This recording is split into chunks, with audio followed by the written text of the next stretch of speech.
جو لوگ بیچارے مزدوری بھی کرتے ہیں، کام کاج بھی کرتے ہیں، ان کے لیے کتنی مشقت ہے کہ جسم کا پانی بھی خشک ہو جاتا ہے اور وہ اس کے باوجود بھی روزے سے ہوتے ہیں۔ شوگر کے مریض ہیں، ان کے لیے 5-6 گھنٹے بھوک سے کاٹنے مشکل ہوتے ہیں، اور وہ جو ہے وہ 18-20 گھنٹے جو ہے وہ بھوک میں کاٹ رہے ہوتے ہیں، اور پھر جو ان کا حال ہوتا ہے وہ انہیں پتہ ہوتا ہے۔ اسی طرح مختلف بیماریوں اور مختلف امراض میں مبتلا لوگ، صحت مند شخص بھی اتنی شدید گرمی میں اتنی بھوک اور پیاس کاٹتا ہے، تو یہ ایک کام ہے۔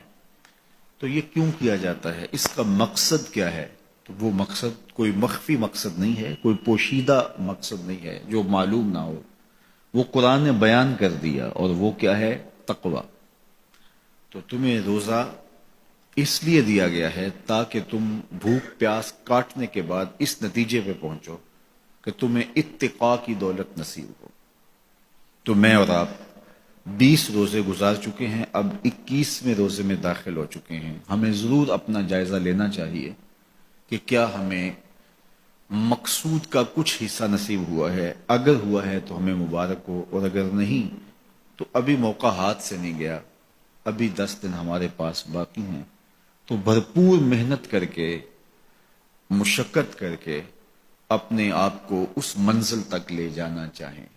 بعض کا تو ایسا ہوتا ہے کہ برتن کے پیندے میں سوراخ ہوتا ہے، اور آپ اوپر سے پانی ڈالتے رہتے اور نیچے سے وہ بہہ جاتا ہے، تو آپ سارا دن بھی اس کے اندر پانی ڈالتے رہیں تو اس میں جمع نہیں ہو پاتا، کیونکہ اس کا پیندہ جو ہے وہ سوراخ ہے۔ تو اگر ہم بھوک اور پیاس کاٹتے رہیں، کوئی نتیجہ نہ پیدا ہو رہا ہو، تو پھر ہمیں دیکھنا ہوگا کہ کہیں کوئی ایسا سقم تو نہیں ہے کہ جس سے ہمارا عمل جو ہے وہ پانی کی طرح بہہ رہا اور ضائع ہو رہا ہے، اور اندر کچھ بھی نہیں ٹھہر رہا۔ اور روزے میں اللہ تعالیٰ ہمیں ایک موقع دیتا ہے ہم اپنے آپ پہ غور کریں۔ دیکھیے، میں اور آپ یہ کہتے ہیں کہ یہ جو اعمال بد ہیں یہ شیطان کی وجہ سے ہیں۔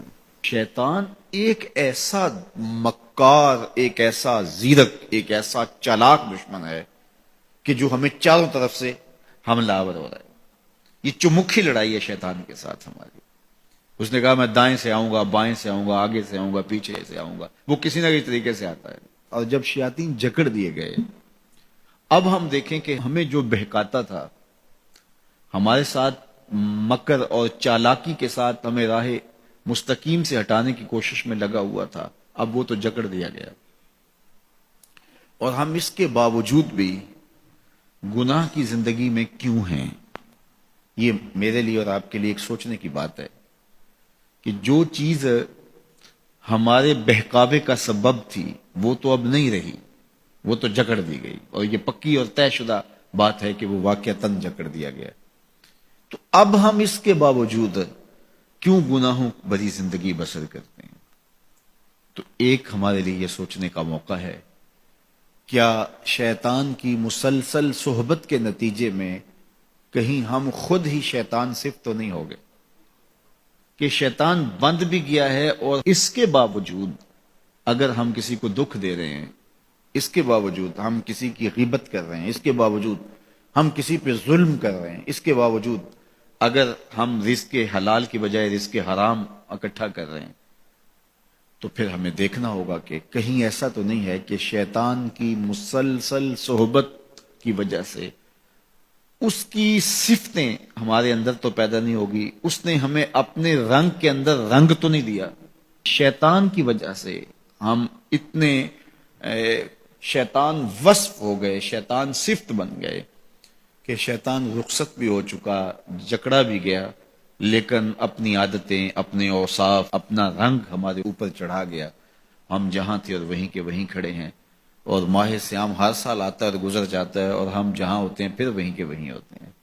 بہت سارے لوگ جو ہیں وہ تو 5 گانہ نماز بھی پڑھنے لگ جاتے ہیں، لیکن رمضان المبارک کے بعد عید کے دن بھی فجر کی نماز چھوڑ دیتے ہیں، اور پھر اس کے بعد نمازوں کا تسلسل۔ تو اس کی مثال بیان فرمائی کہ اس خاتون کی طرح جو سارا دن سوت کاٹتی تھی اور شام کو اپنے ہاتھ سے اس کاتے ہوئے سوت کو توڑ دیتی تھی۔ تو قرآن نے کہا تم اس عورت کی طرح نہ ہو جاؤ جو اپنے ہاتھ سے کاٹتی ہے اور پھر شام کو اس کو توڑ کے ریزہ ریزہ کر دیتی ہے.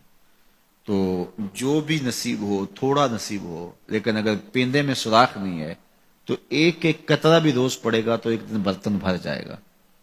اور پیندے میں اگر سوراخ ہے تو جتنا مرضی ڈالتے رہو گے ایک قطرہ بھی اس کے اندر نہیں روک پائے گا. تو سب سے پہلے ہمیں اپنے آپ کو محفوظ کرنا ہوگا، وہ برائی کے راستے بند کرنے ہوں گے، اور اپنے من کی صفائی اور ستھرائی کے لیے کوشاں ہونا پڑے گا. تو یہ رمضان ہمیں سکھاتا ہے، ماہ سیام ہمیں بتاتا ہے کہ ہم کس طرح اپنے آپ کو بچا سکتے ہیں.